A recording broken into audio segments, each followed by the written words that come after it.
becoming a licensed professional teacher. His thirst for knowledge did not stop there.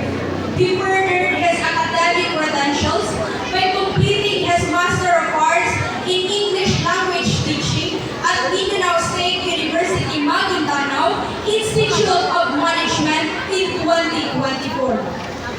Currently, he serves as an assistant professor at Mindanao State University, Maguindanao, where he also chairs the BSN English program. His work extends beyond teaching as he plays an active role in academic leadership, research mentorship, speech and debate coaching, and curriculum development. He is currently pursuing a